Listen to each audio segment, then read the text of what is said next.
So I'm at the National Video Games Museum in Sheffield. So I was born in '68, so grew up just as video games were taking off. And I don't actually play now, like kind of when you get married and you have kids, or certainly when I did, that all kind of dropped off. But I have very fond memories of playing video games through the '80s and getting one of the early Nintendos and then playing it with the kids when the kids were younger. So my youngest is at university here in Sheffield, and I've been meaning to come here, so we've both come here this Saturday morning to have a look around it. It's really good, kind of solid reminiscence vibe going on. Yeah, it's good. So I think the tickets cost 12 quid. You have to book in advance and you get a 3-hour window in there. And I was there on Saturday morning with my youngest. It looks like it's been built in an old supermarket place, very unassuming from the outside. Lots of consoles, lots of history, lots of making of features and areas. Some arcade cabinets. What it's not got, and I think what they're missing a trick of, is a reconstruction of a 1980s, 1990s video arcade. Low ceilings, dark carpets, sticky dark carpets, teen sweat, cheap deodorant, warm sugar, spilt Coca-Cola kind of smell, which I have very fond memories of actually.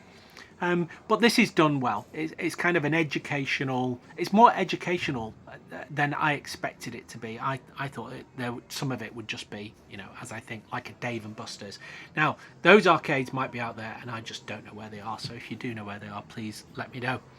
So from there, we took a walk down to Kelham Island, which is a growing heritage area in Sheffield. This is a molten metal crucible. There used to be Sheffield, it had this massive steel industry, gone now. And pretty much if it had a cutting blade in the empire, it was probably made within Sheffield. And there's a great tool collection here in this fantastic museum. This is a Bessemer pot where they blow oxygen through to get rid of the carbon in iron.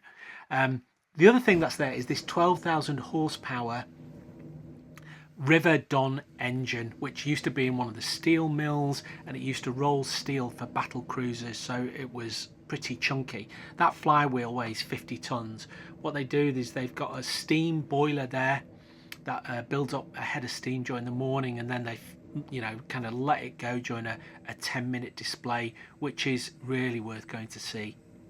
So I've been going up to Sheffield now for a few years. I've stayed in quite a few hotels while I'm up there, and this one was one of the funnest. This is Jonas, and it's on Endcliffe, the university campus just outside town. And as it looks, it's an old university halls of residence, which has been turned into a little hotel. I quite liked it. It reminded me of my old halls of residence.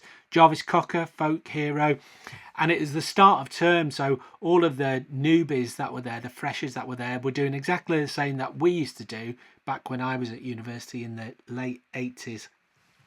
Alex James is this from the Arctic Monkeys? Can't remember. And then on the way back Sunday morning, I was on the bike for like 9, half 9. It warmed up as I was going through, and I noticed this. I couldn't think whether it was fog or a bonfire, or perhaps there was a car on fire, and you can see the cars are in lane 3 and 4. And actually what it was a grocer's van that God only knows what it was running on. Perhaps they were running it on vegetable oil, or there was a problem with the filter, or perhaps one of the injectors wasn't working. But as you can kind of see, you might be able to see it, like the crap that was coming out of this van. I went past it and then couldn't believe it and pointed it out to the guys that were driving it, and they were like, yeah, it's fine, we know what it is.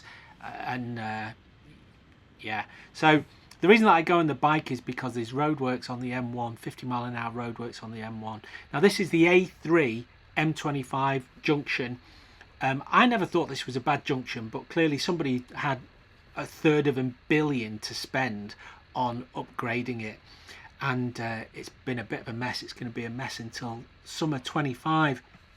Now if I was in the car, I'd be in lane 1 now, filtering, doing the right thing. Okay, because I'm on the bike, I thought, I'm not really going to do that. That's what a waste, So I thought I'd just come up and cut in at the end. Now I'm interested to know what the etiquette here is here.